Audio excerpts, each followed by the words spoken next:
5:35 এখন বাজে, 5:35। পূর্ব গগনে এখনো সূর্য উদয় হয়নি, ওইদিকে সূর্য উঠবে। আমি দাঁড়িয়ে আছি দিরাই উপজেলার করিমপুর গ্রামের মেদারবন্দে। আমাদের কৃষক ভাইদের অফিস কিন্তু শুরু হয়ে গেছে। তো অফিস শুরু হয়ে গেছে, ধান কাটা শুরু হয়ে গেছে।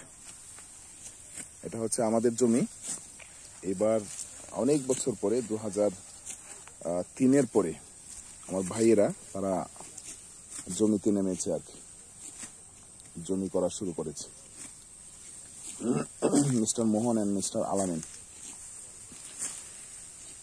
তো দেখুন, এই যে প্রথম মুইটটা বাঁধা হলো, এ হচ্ছে আমাদের এই 25 জনের দল। কয়জন বা কয়জন? 27 জন। 27 জনের একটা দল। এটাকে গ্রুপ অফ পিপুল। তারা ধান কাটে আর কি। তাদের সর্দার হচ্ছে আমাদের দেলোয়ার হোসেন দেলু মিয়া। সে কিন্তু সবার আগে চলে এসছে এবং আমি দেখলাম যে সেই জমি কাটা শুরু করেছে এই দলের।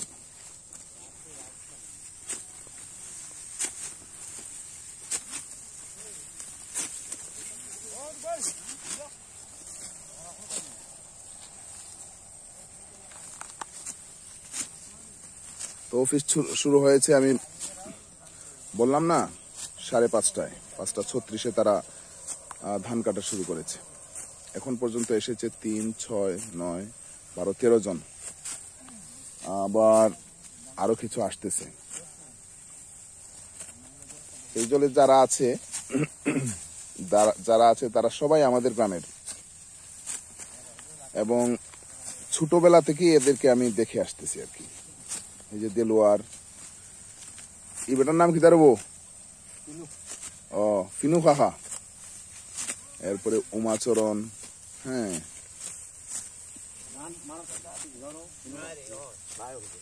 অনেক বেশি ঝরতেছে ধান না?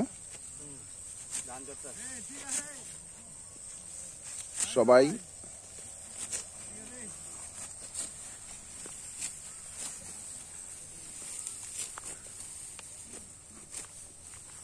এই এদিকে আয়। তোমরা যে লেট করে আইলাই, তারা আরো আধা ঘন্টা আগে আইছে, আর তোমরা আইছো আধা ঘন্টা পরে।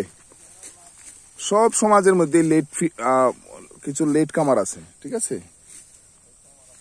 হ্যাঁ, এই দেখেন আরেকটা আসতেছে।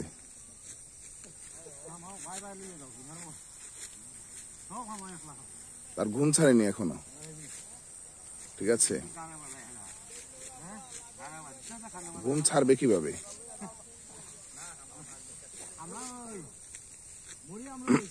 এত সকালে তাদের অফিস শুরু হয়।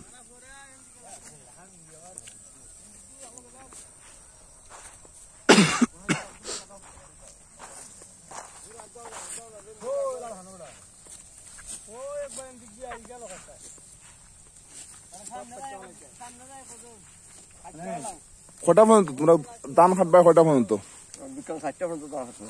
বিকাল 4টা পর্যন্ত। মাঝখানেও কত সময় রেস্ট আছে? খানি রেস্ট কয়বার? 4বার খাইবাই?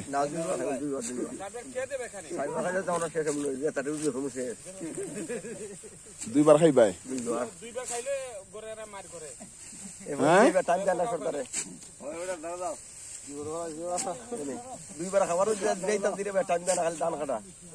খালি ধান কাটা না? বেফারি তো পুরো শক্ত বেফারি বা। হ্যাঁ, দেলোয়ার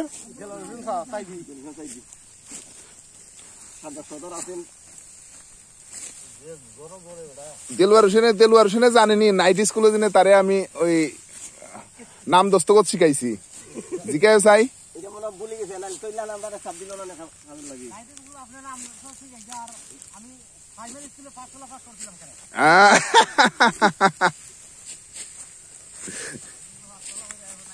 নাইটি স্কুলে পড়ছিলাম ওই সরকারটা তা মনে থাকা এবার ভাই রুগী গেলারে বাওরে বাংলা চিত্র ইবা হ্যাঁ গাড়ি গোয়াল মালুসিয়া আরে হাই ইজো নাম থাকবো ঠিক আছে প্রথম নাম্বার আমি আমার এই কামাল ভাই মালয়েশিয়া ফেরত মালয়েশিয়া গিয়া পরিশ্রম করবে এই কামাল ভাই মালয়েশিয়া পরিশ্রম বেশি না বাংলাদেশও পরিশ্রম বেশি মালুসিয়া পরিশ্রম বেশি হ্যাঁ কেন কোম্পানি ডিউটি হলে রেস্ট নাই একটুকু যা লাস্টের টাইমে 1 ঘন্টা হয়ে যায় মানে এই যে ধান কাটার ডিউটি ধান কাটাতে কেউ আপনার মালয়েশিয়ার ডিউটি বেশি বেশি দেখো কারণ নিজের ইচ্ছা স্বাধীন তুমি ইচ্ছা করলে বইয়া বেরিয়ে পারায় পানি খাইতে পারা বিরিয়ে খাইতে পারা এখানে তো এই সুবিধা নাই মেনাদারে দৌড়ে কম্বল দি ও সুবরাজের দৌড়ে কম্বল দি মানে কোনো ধরনের রেস্ট নাই কোনো ধরনের রেস্ট নাই তো দেখুন মালয়েশিয়া যারা যাচ্ছেন মালয়েশিয়া যারা যাইতে চান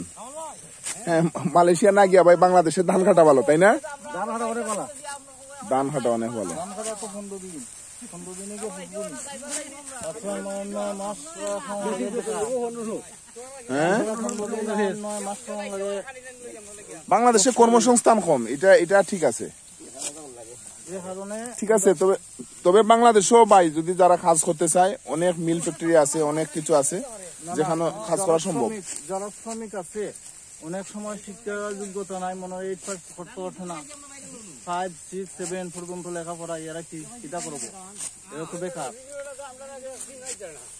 15 দিন পরেই বেকার 15 দিন পরেই বেকার তো যাই হোক এটা আসলে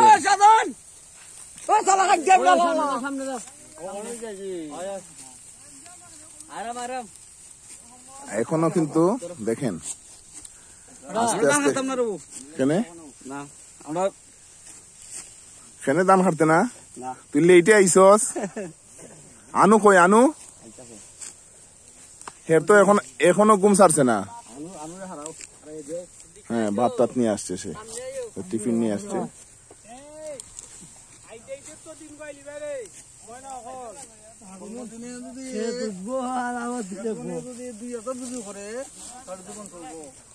না না চলতো না এরা কিটা করে লাস্টে 200-300 টাকা লুজ করে হাওড় মাছ পাইয়া এরপরে সব দিন কোনো জোগাড় করতে পারে না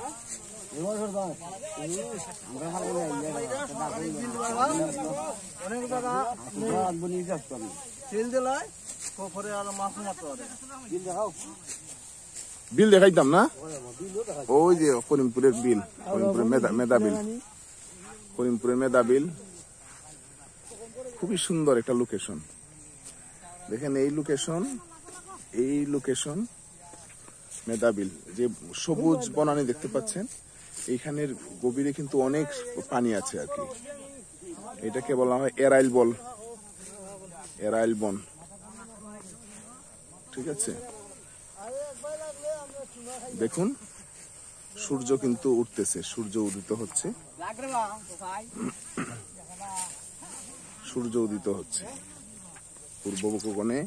পূর্ব গগন ফর্সা হয়ে সূর্য হ্যাঁ উদিত হচ্ছে সাথে এই অবস্থা ধান কাটা শুরু ওইদিকে শুরু এখন কিন্তু প্রথমে 13 জন থেকে আমি দেখি এখন কতজন আসছে 3, 6, 3, 9, 3, 12, 15, 16, 17, 18, 19, 20, 21, 22, 23, 24, 25 এখনো একজন আসে নাই ওই পিছনে আরেকজন আসছে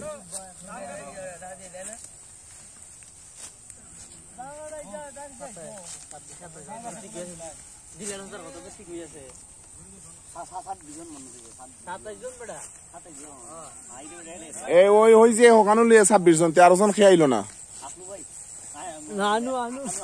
আনু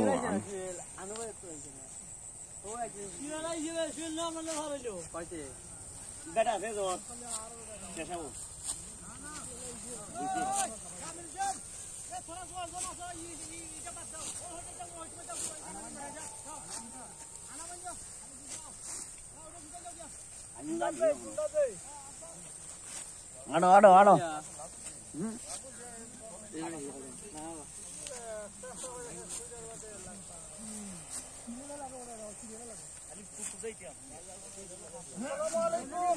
হ্যাঁ, আসসালামু আলাইকুম।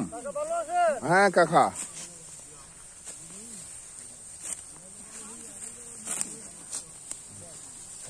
এখানে এখানে অনেক মানুষ আছে। আমার আরেকটা ভাইরে দেখাই। হ্যাঁ ভাই, ভাই লন্ডনে তো মাইরে আইছো তুমি, সপ্তাহ শেষ নানি? হ্যাঁ, সব শেষ। আমার সাবেক লন্ডনই আর কি, বর্তমানে বাংলাদেশ বাংলাদেশ। ওয়ার্কিং। হ্যাঁ, হার্ড ওয়ার্কিং ইন বাংলাদেশ। কি বলে, পেডিল্যান্ড না?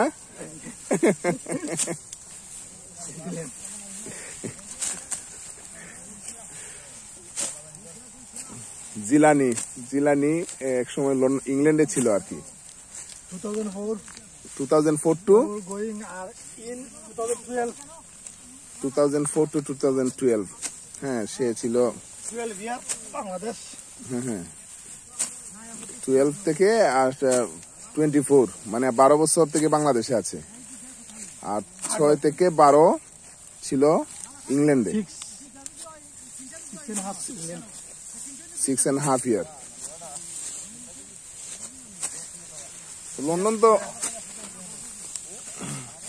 লন্ডন মাইরে আইছে কিন্তু। এই দেখেন,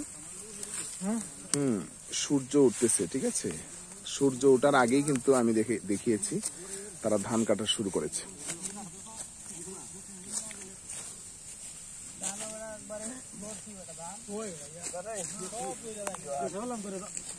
ধান ঝরে না, 2 মাস ধান ঝরতেছে। এই দেখেন, ধান কিন্তু ঝরতেছে, পড়তেছে। ধানের জাতটা বানানো, ধানের কি জাত বা এটা? তুমিও কি এই দল আসনি?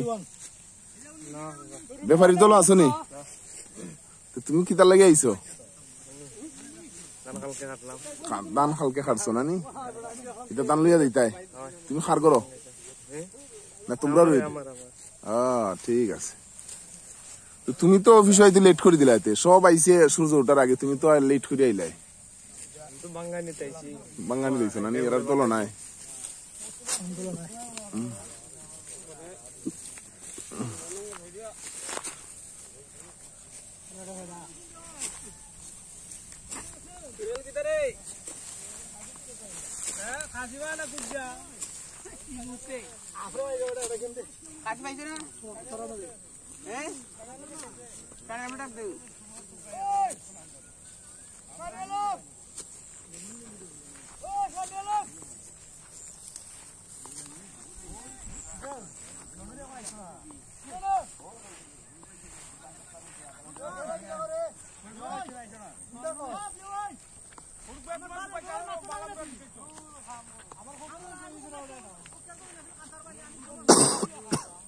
ছোটবেলায় আমি যখন বিশেষ করে ক্লাস 3-4-এ পড়তাম, 3-4-এ পড়ার সময় পৌষ মাঘ মাসে যখন এই জমিগুলা করা হতো, মানে চাষ করা হতো, চাষাবাদ করা হতো, প্লাস রোপণ করা হতো, পানি টানি দেওয়া হতো, তখন কাজের লোকরা এখানে কাজ করতো। এবং সকালবেলা, এইরকম সকালে আমরা পৌষ মাঘ মাসে খেতে ভাত নিয়ে আসতাম। হ্যাঁ, সকালবেলা এবং দুপুরবেলা। সকালের ভাতটা মানে 7টা 7:30টার সময় নিয়ে আসা লাগতো, কারণ এরা ফজরের নামাজের পরেই কাজকর্ম শুরু করে দেয়। আর দুপুরের ভাত নিয়ে আসতাম আমরা আজানের সাথে সাথে, জোহরের আজানের সাথে সাথে। তো এই জমিতে আমি ভাত নিয়ে এসেছি আমাদের কাজের লোকদের জন্য। নাসিরপুরের বাবুল ভাই, খলিল ভাই, এরপরে জটি বা ওই অঞ্চলের কিছু কাজের মানুষ থাকতো। তো এদের সাথে আমাদের আত্মিক সম্পর্ক আর কি।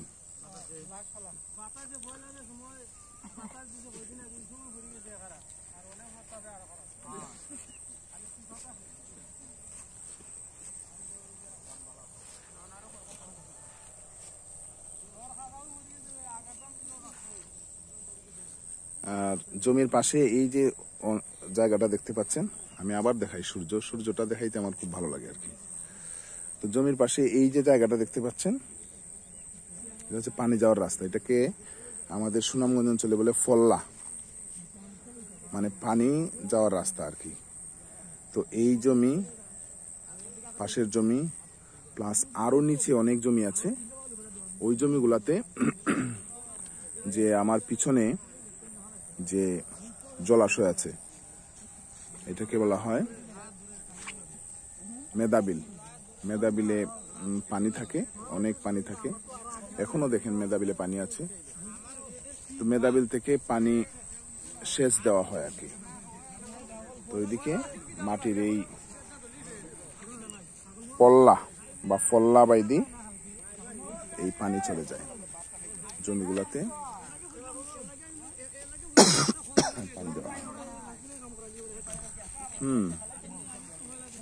তো এখানে আমাদের এই অঞ্চলে যারা আছে, এই অঞ্চলের অধিকাংশ মানুষ এখন তাদের কথা বলার সময় নাই।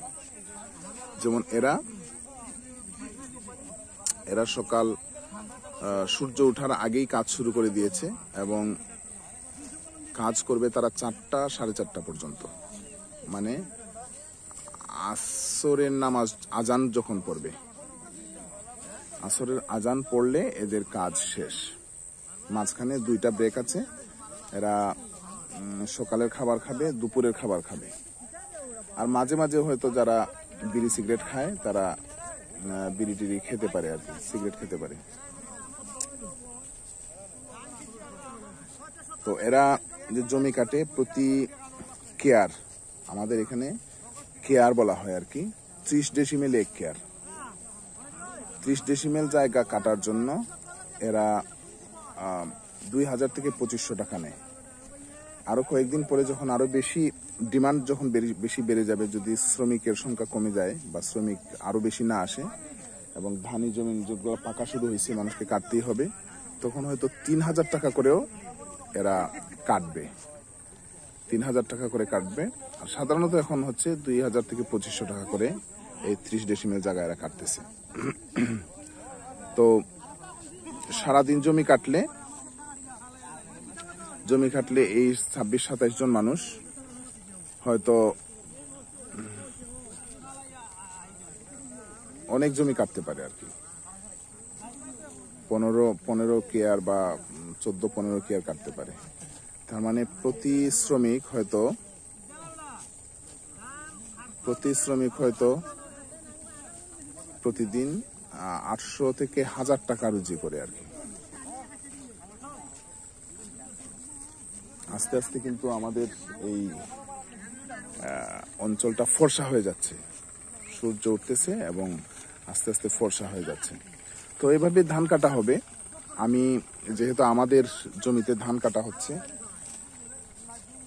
তো আমি ফজরের নামাজ পড়েই এখানে চলে এসেছি আর কি। তো এখানে দেখাই কিছু, মানে এই যে পাশটা, এই পাশের শ্রমিকরা কিন্তু একটু স্লো।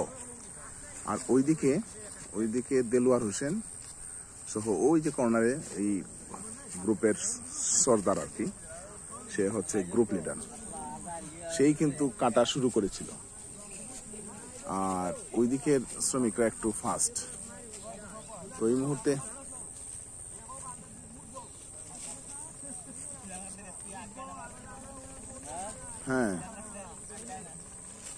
এভাবে ধান কাটা চলবে আর কি।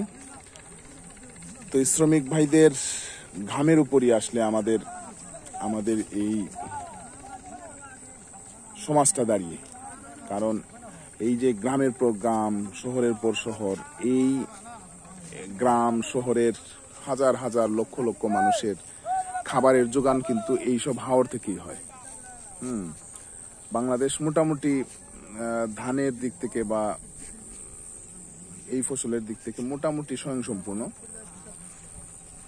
যদিও যখন আমাদের ধান বেশি ফলন হয়, হ্যাঁ, কিছু নীতি নির্ধারকরা যারা দেশদ্রোহী শয়তান রাজাকাররা তারা ইন্ডিয়া থেকে ধান আমদানি করে, হ্যাঁ, বা অনেক সময় সমস্যার সময় ধান আমদানি করে।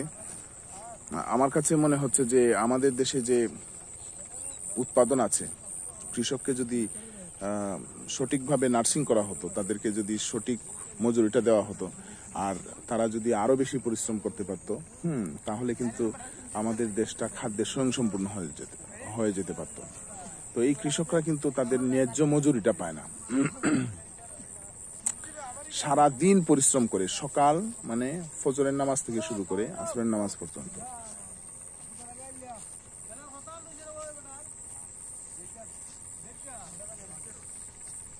প্রায় 10-11 ঘন্টা পরিশ্রম করে মাত্র 800 থেকে 1000 টাকা ইনকাম করছে। তো এদের ইনকামটা আরো অনেক বেশি হওয়া উচিত ছিল। তো যাই হোক, তো আমাদের এই শ্রমিক ভাইদের পরিশ্রমের উপরেই কিন্তু আমাদের এই সভ্যতাটা দাঁড়িয়ে, আমাদের সুখ স্বাচ্ছন্দ্যে আমরা জীবনযাপন করতে পারছি। তো এরা বাঁচলেই কিন্তু বাংলাদেশ বাঁচবে। হ্যাঁ, হুসেন মোহাম্মদ এরশাদ বলেছিলেন 68,000 গ্রাম বাঁচলে বাংলাদেশ বাঁচবে, আর কৃষকরা বাঁচলে গ্রাম বাঁচবে। কৃষকদের ন্যায্য মজুরি দেওয়া হোক, এই দেশ ফলে ফসলে পরিপূর্ণ হয়ে যাক, এই আশাবাদ আমি ব্যক্ত করছি। হ্যাঁ, ধান কাটা মোটামুটি শুরু হয়েছে এবং এটা চলবে। এই হাওর যেটা দেখতে পাচ্ছেন, অধিকাংশ ধানই এখনো কাটা হয়নি, মানে শুরু হয়েছে কেবল।